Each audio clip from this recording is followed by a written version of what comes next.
될 것 같습니다. 강화수 여수시장 출마 선언문 다르게 하겠습니다. 있으면 반드시 전라좌도가 먼저 적을 맞이할 것이라는 이유였습니다. 그로부터 100년 후 이순신 장군이 전라좌수하로 부임해왔고 여수는 임진왜란이라는 국난 극복의 성지이자 전초기지가 되었습니다. 2012년 여수는 온 시민의 염원을 모아 세계 박람회를 개최하였습니다. 18조 원이 투입된 교통인프라 개선과 2.1조 원이 투입된 여수 엑스포 개최 효과로 여수는 대표적인 해양 관광도시가 되었습니다. 지금은 당연한 듯한 현재는 그냥 주어진 것이 아닙니다. 과거의 판단과 노력의 결과가 반영되는 것입니다. 이런 면에서 미래는 닥치는 것이 아니라 우리가 목표를 세우고 그 목표에 다가가는 과정일 것입니다. 임진왜란 발발 100년 전에 만들었던 전라좌수영은 우리 민족을 지켰고 엑스포를 위해 시민들이 함께 꾸었던 꿈은 여수를 1등 관광도시로 만들었습니다. 자, 그럼 2022년 지금 우리가 해야 할 일은 무엇입니까? 지금까지 여수는 전남 그 자체로 불러도 될 만큼 큰 경제력, 우리나라 최대 규모의 수산업, 단일 규모 세계 최대 크기의 석유화학산단, 전국 최고의 관광지로 급부상까지 이것이 여수 모습의 전부일까요? 수도권 못지않은 높은 부동산값, 비싼 물가, 열악한 교육 환경, 생기를 잃어버린 도시는 20만 이상 도시 중 4번째 인구 소멸 위험 지역으로 선정되기에 이르렀습니다. 내년이 더 큰 문제라고 생각합니다. 2023년부터는 탄소세가 도입됩니다. 타 지역 대비 10배 이상 탄소를 배출하는 여수 국가산단은 크게 달라지는 시장 환경에 직면하게 될 것입니다. 또 후쿠시마 원전 오염수가 방류될 예정입니다. 원전 오염수 방류는 그 실체와는 상관없이 수산물 소비에 악영향을 줄 수밖에 없습니다. 또 내년에는 코로나 팬데믹이 완전히 극복되고 닫혀있던 해외 관광이 다시 활성화될 것으로 예상되고 있습니다. 해외 관광을 대신해 찾아오던 여수는 새로운 돌파구가 필요하게 될 것입니다. 여수 미래의 특이점을 초월점으로 만들 수 있는 구체적인 액션 플랜과 이를 조정할 사람이 절실한 시기입니다. 이 과정에서 가장 중요한 것이 미래에 대한 합의이고 이 합의를 달성하는 방법이 바로 소통입니다. 소통으로 가는 첫 과정은 공감입니다. 이것은 연민과도 다르고 위에서 찍어 누르는 권위적 리더십으로도 되는 것이 아닙니다. 여기가 끝이 아닙니다. 대화와 타협, 협력의 기술이 필요합니다. 정치가 바로 그런 모든 것입니다. 제 아무리 좋고 혁신적인 아이디어와 개선책이 있어도 그 자체가 성공적인 정책을 만드는 것이 아닙니다. 변화에 거부하는 이해 당사자들을 설득하고 같은 편으로부터는 신뢰를 얻을 수 있어야 합니다. 하지만 지금 여수 정치의 자화상은 어떻습니까? 집행부와 의회 간의 갈등과 반목은 여수 발전의 동력을 스스로 꺼뜨리고 있습니다. 대화와 타협보다는 오로지 불통과 대립이 횡행하고 있습니다. 10년을 끌어온 엑스포장 사후 활용 문제를 비롯해서 대학병원 유치, 여수 산단 경쟁력 강화, 환경 및 안전 문제, 삼력 통합에 따른 청사 문제, 갈수록 악화되고 있는 교통 문제, 아이들 교육 문제, 관광지 난개발과 비싼 서민 물가 등 시급한 현안들을 해결하지 못한 채 세월만 낭비하고 있습니다. 안타깝습니다. 모든 정책은 근본적으로 시민이 먹고 사는 문제, 아이들을 키우는 문제, 양질의 서비스를 제공하는 문제로 귀결된다고 생각합니다. 제가 준비하고 있는 상세한 정책 공약들은 앞으로 정기적으로 발표하도록 하겠습니다. 아울러 저 강화수는 정기적인 정책 공약 발표를 통해서 정책 중심의 선거를 이끌어가도록 하겠습니다. 제 소개를 잠깐 드리겠습니다. 저는 삼일면에서 태어나서 진남교, 구봉중, 여수고 연세대를 졸업하고 카이스트에서 석사과정을 밟고 있습니다. 시민단체 상근자로 시작해서 2000년에 새천년 민주당 입당한 이후에 국회의원 보좌관, 지방자치단체장 비서실장, 장관정책보좌관, 노무현 대통령 때 청와대 정책실행장관과 문재인 대통령 때 청와대 국가안보실행장관, 민주당 당직자 등으로 20여 년간 정치, 정책, 행정 능력을 다양하게 검증받아왔습니다. 또한 김대중 노무현, 문재인 대통령을 모시면서 그분들의 위대한 리더십을 배워왔습니다. 누구보다 능력과 자질을 갖추고 있다고 자부하고 있습니다. 누구보다 여수를 다른 도시에 견주어서 잘 사는 도시, 비전과 희망 있는 도시로 만들 자신이 있습니다. 과감하게 바꿉시다. 머물거릴 시간이 없습니다. 저 강화수와 함께 100년 후 준비했던 전라좌수영 정신으로 새롭게 다가오는 미래를 함께 준비합시다. 감사합니다. 이상입니다. 답변은 마스크 쓰고 답변하는 게 낫겠죠. 질의응답을 잠깐 하도록 하겠습니다.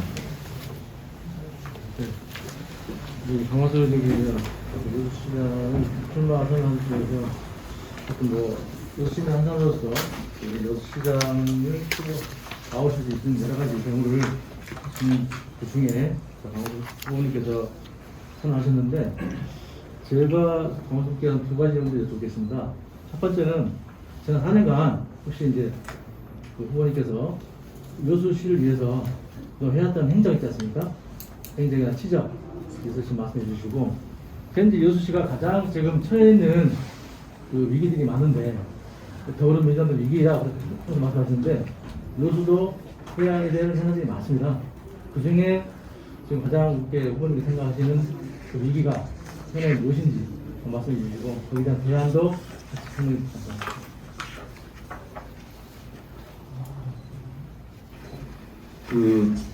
여기 4년간이면은 문재인 정부 후반기부터 시작해가지고. 그래서 저는 시장 나올 후로. 저는 이제 그렇죠. 저는 갑구에서 국회의원 선거를 2년 전에 나왔었고요.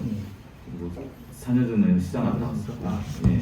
그러면은 그 2년 전에 그 후에 그 시장을 준비하시면서 했던 시작 같은 거나 공격 말씀해 주세요. 더 이제 저희는 제가 기본적으로 정치권에 몸을 갖고 있어서 지난 총선 끝나고 나서 바로 저희 당의 전당대회가 있었습니다. 그래서 전당대회를 준비를 이제 밖에 분들은 그 전당대회에 큰 관심이 없는데 사실은 당내에서는 가장 중요한 선거이고 더구나 대선을 앞두고 있는 시점에서 당권의 방향이 어디로 가는가에 따라서 대권의 방향이 정해지기 때문에 모든 정치권에 있는 모든 사람들이 이제 당내에 있는 모든 사람들이 전당대회에 집중하게 되거든요. 그래서 저는 이제 그 아이들과 집사람이 이제 여수에 있긴 합니다만은 주말마다 내려오는 기러기 생활을 계속했었고 주로는 서울에서 이제 전당대회를 준비하는 일을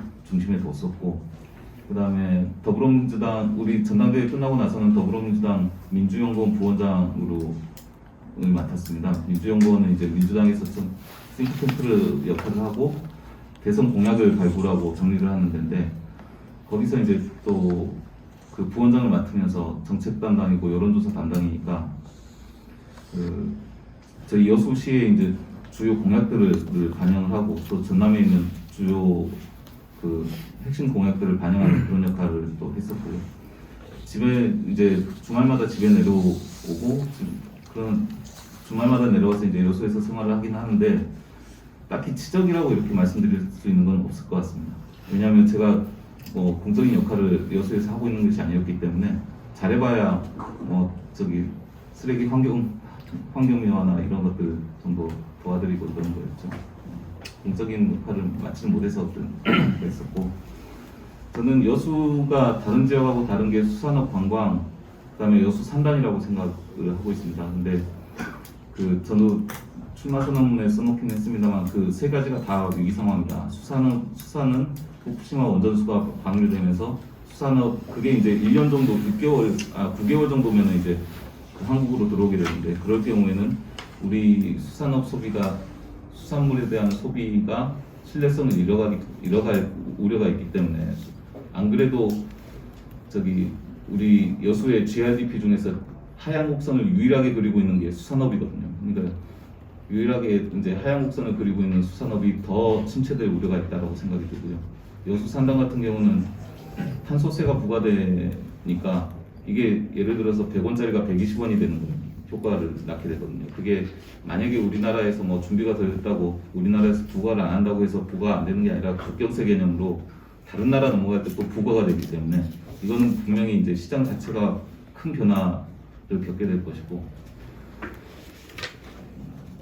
그래서 기초 소재 산업 자체를 이제 바꿔야 되는 시기이고, 그다음에 관광은 여기도 써놨습니다만 팬데믹이 끝나고 나면 원래 해외 관광으로 나가고 해외 관광의 대체제적인 성격으로 여수로 오시는 분들이 많았기 때문에 관광객들이 급감할 가능성이 있다. 내년부터는 저는 그렇게 생각을 하고 있습니다.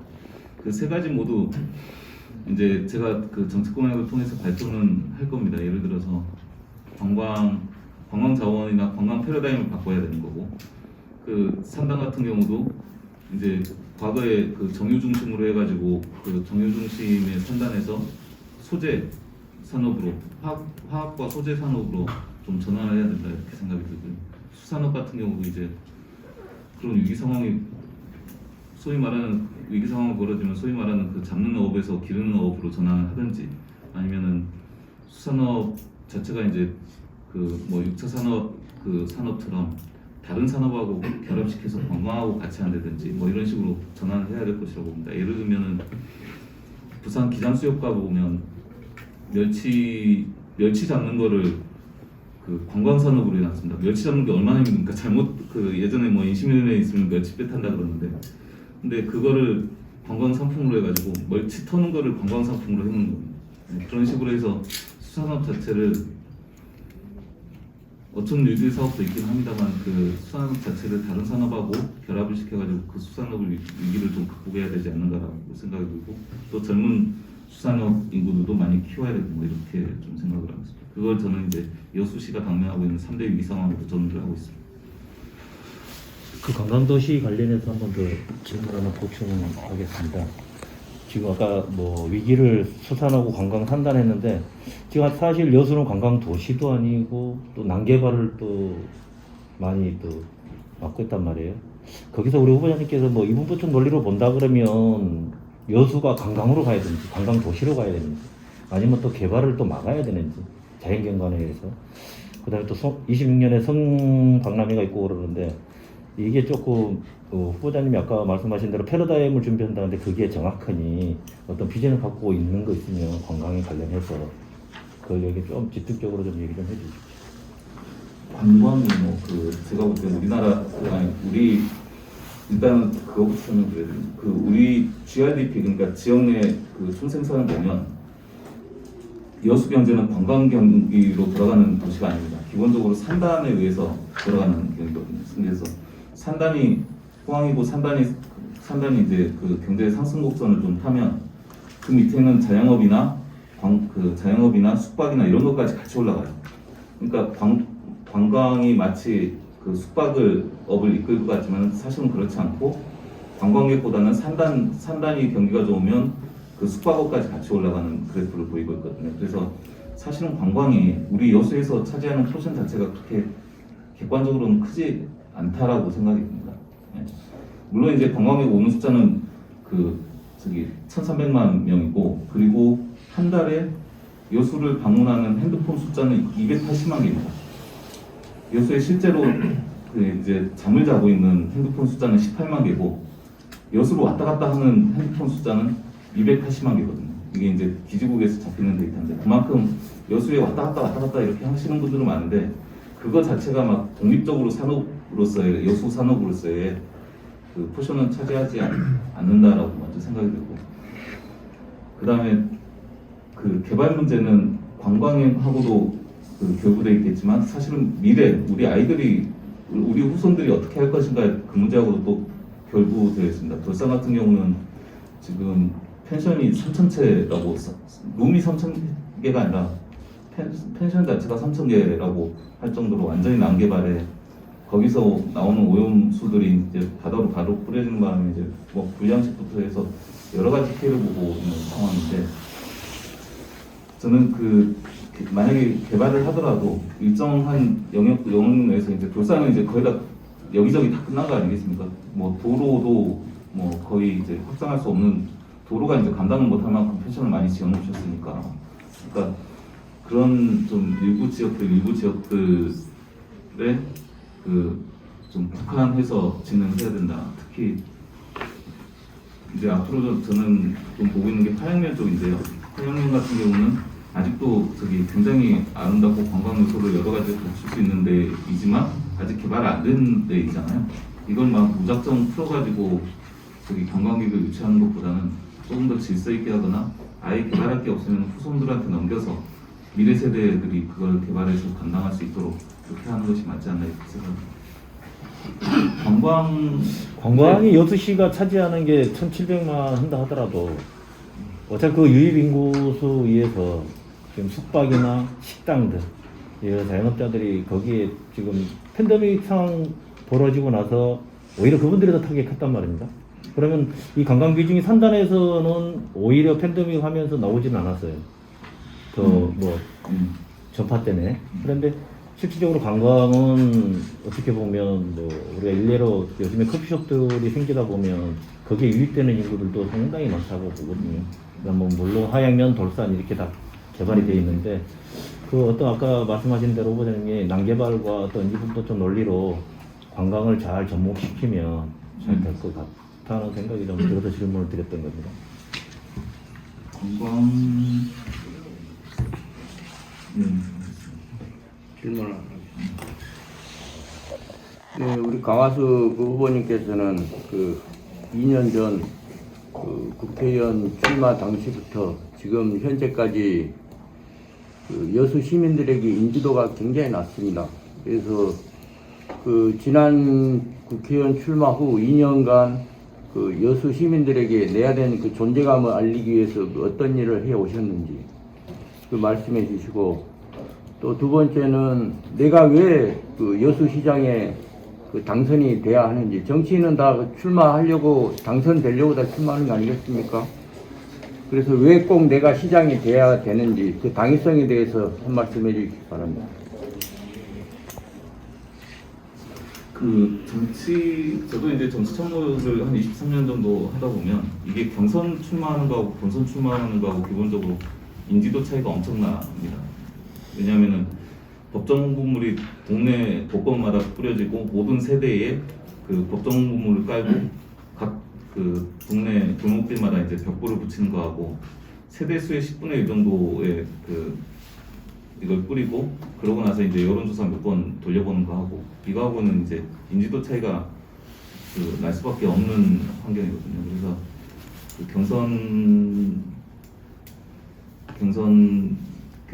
국회의원 경선이 이제 인지도 자체를 담보하는 건 아니거든요. 경선 자체가. 아니, 제가 드릴 말씀은 그게 아니고요. 뭐 그 출마했다고 해서 인지도가 높아가고 뭐 그런 건 절대 아니고요. 내가 한번 이제 2년 전에 그 국회의원에 이제 출마하려고 했다가 이제 물론 본선에는 나가지 못했습니다만은, 그러면은 내가 2년 후에 지금 이 시점에 시장에 한번 출마해야 되겠다는 그런 그 생각들을 갖고 계셨을 거 아닙니까? 그러면은 내가 시장에 출마 그거 끝나고 나서는 아니고 그 마음을 먹고 나서부터는 이제 그 서울에 있는 모든 집을 내려놓고 내려온 거죠. 아니 그러니까요. 그렇다 한다면 그 내가 뭐 지금 이게 시장 출발한 게 뭐 돌발적으로 하시는 건 아니지 않습니까? 내 기분에 따라서 뭐 내가 자고 일어나서 내일 출마해야 되겠다는 아니지 않습니까? 그렇다 한다면은 그 2년간의 그 과정 속에서 내가 시민들에게 나에 대한 존재감을 그 널리 알려야지만이 그 내가 시장으로 나갈 수 있는 어떤 그 당위성, 그 명분이 서는 거 아니겠습니까? 지금은 여수 시민들은 그 강하수라는 인물을 거의 모르고 있습니다. 제가 그 기자로서 그 교동시장이나 서시장에 가서 제가 많은 주민들하고 대화를 해보면 그 강하수라는 인물이 누군지를 도대체 모른다. 왜 여수 사람이다. 뭐 그 정도만 알지. 그래서 그 2년 동안에 그 내가 시장에 출마하기 위해서 어떤 일을 그 존재감을 알리기 위해서 뭐 어떤 일을 해 오셨는지 아까 잠깐 말씀하셨습니다만은 뭐 봉사활동을 뭐 했다 뭐, 예? 뭐 그런 정도 말씀하셨는데 봉사활동하고 신문에 기부문 쓰고 또 제가 소속되어 있는 모임들 꾸준히 뭐 출석 잘하고, 근데 코로나 때문에 열리는 모임들도 뭐 그 저기 단체들이나 심지어는 동창회도 안 열리는 상황이어서 어쨌든 열리는 모임 족족 그 나가서 인사드리고 사실은 이제 초반에는 지지해 주셔서 감사합니다. 지지자들한테 죄송합니다라는 취지로 인사드리는 거고 이제 작년 6월 정도부터는 이제 그 출마의 마음을 먹고 이제 내려와서는 활동을 하는데 문제는 그 모든 정치 지금 이제 기존에 알려져 있던 단체장이나 기득권을 가지고 있으신 분들 말고는 이게 선거운동을 할 수 있는 방법이 거의 없다시피 할 정도로 지금 모임이 있는 것도 아니고 어디 가서 명함 드리면 요즘 그 직접 접촉이 좀 어렵기 때문에 또 그것도 좀 어려운 상황이고 참 여러 가지로 애로사항이 많은 선거입니다. 왜 이렇게 눌러서 말씀드리냐면은 모임이 그러니까 그 제가 칼럼 쓰고 그다음에 신문사들의 기고문 보내고 그다음에 또 그 제 사적인 모임들 커뮤니티 모임들 나가서 인사드리는 거 이외에는 할 수 있는 방법들이 거의 없습니다. 그리고 두 번째 그 질문 드렸던 내가 왜 그 시장이 당선이 돼야 되는지 그건 이제 출마 선언문 전체에 깔려 있습니다만 그 내년부터 다가올 여수 그 3대 위기라고 저는 규정을 하고 있습니다. 그 3대 위기를 극복하는 거 하고 그다음에 마지막쯤에 있습니다만은 그러한 3대 위기를 극복하기 위해서 그 여수시장에 어떤 덕목을 갖춰야 되느냐 그냥 권위적 리더십으로도 되는 것도 아니고 그리고 그 시민들과의 소통은 기본이고 그것 자체가 그 성공적인 정책을 담보할 수가 없는 것이고 제가 지금 쭉 요약해드리고 있는 겁니다. 순서에 맞게 할 수 없는 것이고 그래서 그 다양한 개화와 타협 등의 그 다양한 정치적 경험이 있는 사람이 여수시에서 가장 필요하다라고 생각을 해서 출마하게 됐다라고 지금 출마 선언문을 쭉 담아놓은 겁니다. 그럼 마지막으로 한 가지만 더 여쭤보겠습니다. 그 소통이 물론 이제 가장 중요하시다고 말씀하셨는데 그 뭐 SNS나 이런 그 미디어 소통을 제외한 뭐 내가 시장이 당선되면 어떠한 소통을 하겠다 그런 네. 그 방법에 한 가지만 좀 말씀해 주십시오. 저는 얼른 제일 먼저 생각나는 건요. 그 현장을 많이 가보는 거 하나 하고요. 그리고 인터넷을 통해서 시장한테 질의를 하거나 민원을 건의하게 되어 있지 않습니까? 근데 그게 지금 여수시 홈페이지 가보면은 국민권익위로 바로 들어가더라고요. 그냥 링크를 그냥 아예 국민권익위로 넣어버리던데 거기 가면 이제 주민번호부터 인증번호까지 다 넣어야 되는. 근데 저는 시장에게 말하고 싶다라는 페이지 자체를 한번 만들어서 직접 좀 운영을 해보고 싶습니다. 실제로 제가 10여 년 전에 노원구청장 비서실장 거기는 60만 인구여가지고 민원들이 엄청납니다. 그리고 또 막 시민들의 요구 수준도 한참 높아가지고 이렇게 민원이 많은 데인데 구청장이 직접 답변합니다. 전부 다. 그게 하루에 한 30분 정도 걸려요.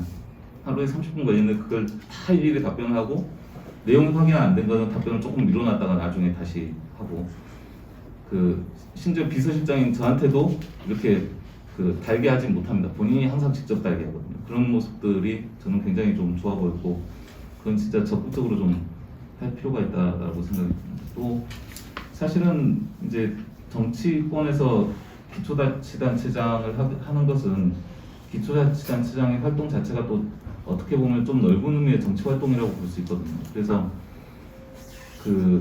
만약에 개선되거나 또는 시민들의 의견을 들어야 되거나 이럴 경우에는 진짜 현장에서 듣고 현장에서 홍보하고 이게 본인 선거운동이거든요. 나가서 예를 들어서 뭔가 개선되는 사업이 있으면 주민들의 요구에 따라서 이렇게 바꿨습니다라고 팻말을 달아놓은 기초단체장들도 많아요.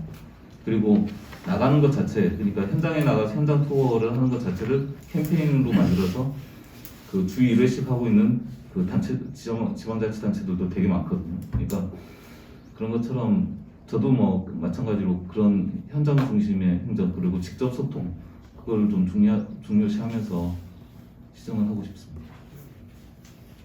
네, 질문 좀 드리겠습니다. 거의 비슷한 내용입니다만은 2년 이후에 활동이 거의 보니까 전당대회 준비에 전력 투하셨다는 걸로 표현하셨는데 우리 여수 시민들께서는 당을 선택하실 건가, 여수 시장의 적임자를 선택할 것인가, 거기에 대해서 말씀 주시고, 두 번째는 지금 현재 삼려 통합에 따른 청사 문제가 굉장히 화두가 되고 있습니다. 풀어야 될 과제이고요. 여기에 대해 청사 문제를 해결 방안에 대해서 말씀 주시면 듣고 싶습니다. 첫 번째 질문 찍어서 2년간 이후에 지금 전당대회 준비에 전력 투구를 하셨습니다. 네. 근데 이것은 당을 선택할 것인가, 시민들을 선택하실 건가, 거기에 대해서 말씀 주시면 되겠습니다. 전당대회를 선거 끝나고 전당대회를 하셨잖아요. 근데 여수 시민들 위해서 무엇을 하셨는가? 아니면 당을 위해서 우리가 시민들이 당을 찍을 것인가? 이 얘기 말씀하신 것 같아요. 그게 아니고 네. 우리 시민들께서 당을 선택하고 계실 건지, 우리 여수 시장님 책임자를 이번 선거 때요? 네. 아니, 거기에 대해서 말씀 주시라고. 그 복합적이다라고 생각하고 있습니다. 그러니까 저기 그 인물이 아무리 좋아도 무소속으로 나가서 떨어지는 경우도 많고요. 그 정당 소속, 그러니까 지지율이 높은 정당 소속임에도 불구하고 인물이 안 좋으면 그 또 당선이 안 되지 않습니까? 그래서 그 당이냐 인물이냐 이런 것들을 좀 봤을 때는 그게 뭐 복합적으로 작용하는 것이지 하나의 요소에 의해서 작용된다 이렇게 생각은 안 들고 있습니다. 근데 제 말씀드린 게 답변 취지하고 맞는지는 잘 모르겠습니다.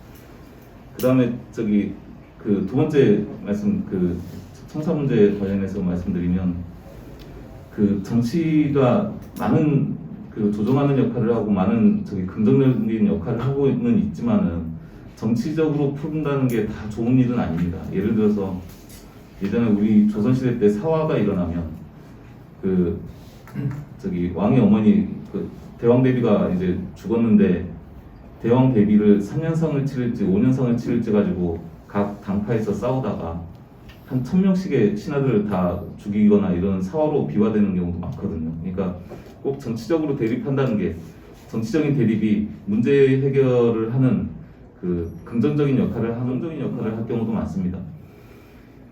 통합청사 이전 문제를 지금 저는 제기하는 것 자체가 조금 잘못됐다. 그러니까 의제를 제기한 게 잘못된 게 아니라 의제를 제기하는 방법이 잘못됐다라고 좀 생각이 드는데, 만약에 이거를 그 갑구에서 을구로 또는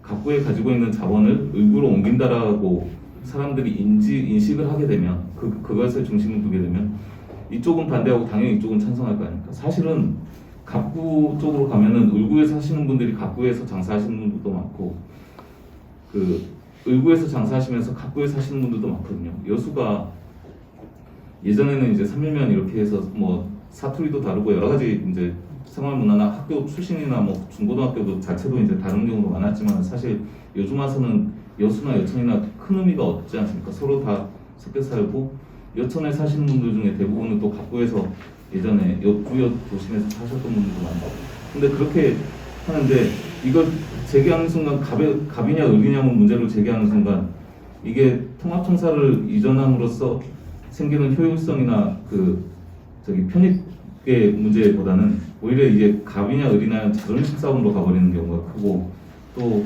누가 이겼냐 졌냐 게임으로 가버리는 수가 높거든요. 그래서 저는 문제 제기 자체가 잘못되긴 했으나 통합청사는 필요하다.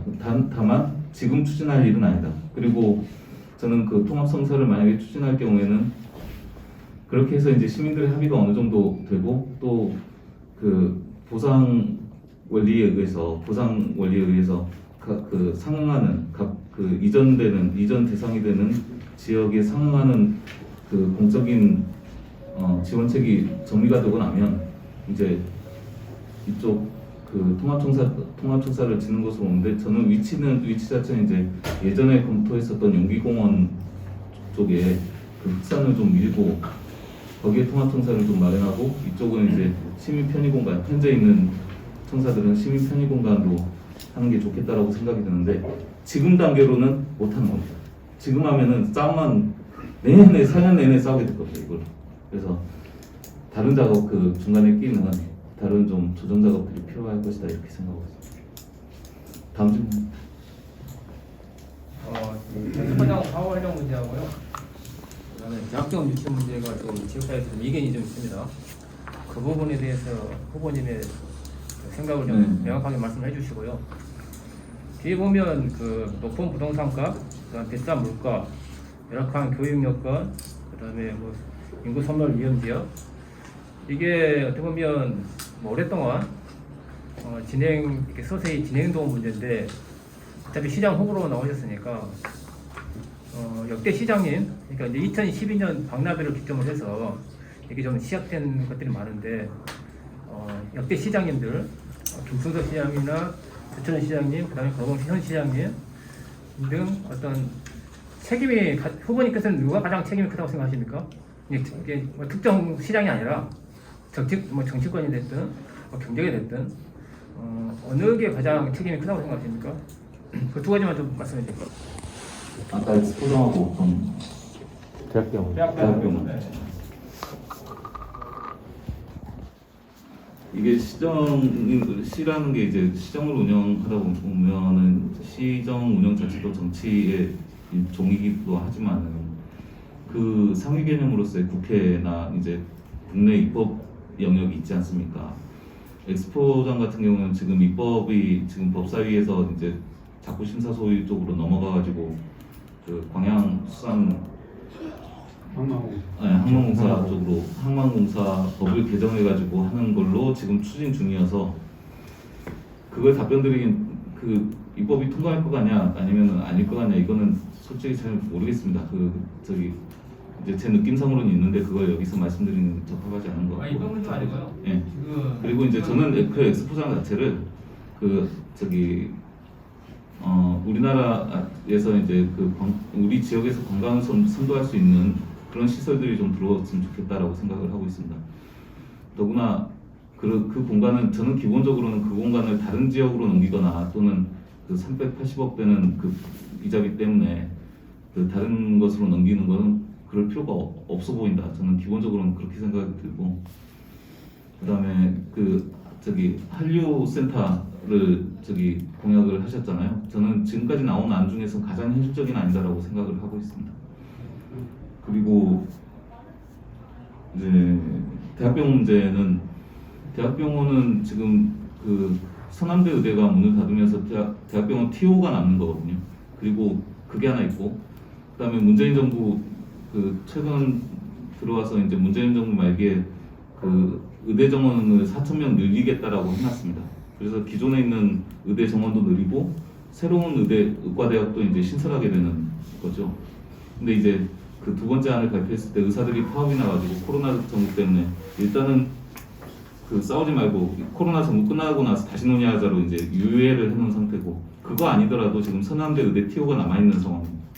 어떻게 해서든지 그 광역지방자치단체 중에서 유일하게 이제 대학병원이 없는 데가 전남이기 때문에 전남이 가지고 올 수 있는 확률은 굉장히 높습니다. 전남이 이제 가져올 수 있는 확률은 굉장히 높은 상황이고, 저는 김혜재 의원님이 지금 유천에다가 대학병원을 유치한다, 해야 한다라고 주장하고 계시는데 저는 적극 찬성입니다. 제 입장에서. 그리고 시장님들 닭이 먼저냐 달걀이 먼저냐 이랬을 때 뭐 누구나 닭이 먼저다 또는 달걀이 먼저다라고 이야기는 할 수 있다라고 생각이 들긴 합니다만은, 저는 이제 개인적으로 시장님들 개개인에 대해서 이제 말씀드리는 것보다는 사실은 이제 권력을 만드는 게 이제 시민들입니다. 시민들 아무리 잘나거나 또 아무리 못한 정치 지도자들도 시민이 생각하는 수준을 넘어서거나 또는 아예 못 따라가는 그런 정치는 없거든요. 왜냐하면 전부 다 선출이라는 과정을 거치기 때문에 시민들께서 요구하는 수준이 높으시면 거기에 맞춰서 정치인들도 거기에 동의를 하게 되는 겁니다. 그 정도까지. 아니 사활용 문제 있잖아요. 정면에서 이게 지금 법사위에서 지금 이제 심사할 것이고, 그다음에 YPG에서 이제 인수하는 방안 그게 지금 법사 올라가 있잖아요. 후보님 말씀대로 한다면은 일단은 넘기는 것은 반대하시는 건데 그럼 우리가 뭐 이제 일각에서는 시가 인수를 해서 뭐 해야 된다 아니면 별도의 법원을 설명해서 해야 된다. 그럼 거기에 대한 어떤 공약이 있으신가요? 이제 그런 부분들이 이제 제 공약으로 저는 진짜 이틀만에 하나씩 이제 발표를 할 예정인데 제 입장을 다 보여드릴 예정인데 저는 기본적으로 시에서 인수해야 된다고 봅니다. 많은 법이 먼저 통과되면 뭐 어쩔 수 없지 않습니까? 그러니까 대학병원 유치 관련해서는 지금 어쨌든 윤석열 국민 후보가 당선돼가지고 일전에 그 정원 확대를 통해서 그 전대 분원을 말씀하셨거든요. 그럼 이게 이거 좀 우리하고 네, 뉘앙스가 달라요. 네, 뉘앙스가 달라요. 근데 현 정부에서 그런 기조가 계속 간다고 하면 이게 우리 전남의 어떤 오랜 수건 사업들인데 이게 과연 잘 풀릴 수 있겠냐? 왜냐하면 민주당 정권에서도 문재인 정권에서도 이게 잘 안 됐거든요. 근데 이게 국민의힘 정권에서 이게 쉽게 가겠냐? 그런 우려가 좀 있습니다. 그 어쨌든 제일 중요한 거는 모든 국책 사업에서 제일 중요한 거는 시민들의 그 의지입니다. 그러니까 가장 평가 항목의 배점과 편차가 크고 그게 그 시민들을 왜냐하면 국책 사업 선정 과정에서 지역 내 갈등이 너무 일어나고 나중에 토지 수용하려 그러면 이런 게 많으니까 그 지역민들의 위치 의지가 가장 중요하거든요. 그래서 저는 그 개인적으로는 그 대학병원 유치를 활동을 위원장을 맡아가지고 그 홍보전을 많이 하고 시골에 많이 돌아다니면서 전단지도 뿌리고 서명 작업도 하고 이렇게 그 작년까지는 이제 열심히 활동을 했었습니다만은 그런 의지를 좀 보여주시면 꼭 불가능한 사업도 아니다 저는 그렇게 보고 있습니다. 그리고 법사위 계류 법안은 제가 코멘트할 사항은 아닙니다. 네, 진규하 기자님. 우리 지금 지역에서의 그 최대의 이슈가 방금 전에 우리 마재희 기자께서 얘기하셨던 그 엑스포 활용 문제하고 경도 문제하고 그다음에 이제 뭐 어떤 통합청사 문제하고 이런 것들이 이제 지금 최대 이슈로 떠오르고 있는데 이러한 것들이 어떤 그 여수가 국회의원 지역구가 이제 갑과 을로 나눠진 어떤 이런 갈등 구조에서 이제 많이 비롯되면서 이게 이제 이슈로 자꾸 떠오르고 있는 것 같은데 뭐 엑스포 관련해서는 우리 지금 그 김혜재 의원님께서 주장하시는 어떤 뭐 저는 뭐 여수에서 인수를 하시겠다라는 견해를 가지고 계신 것 같고 이러한 그 갈등 구도를 어떻게 앞으로 이제 만약에 시장에 당선이 되신다면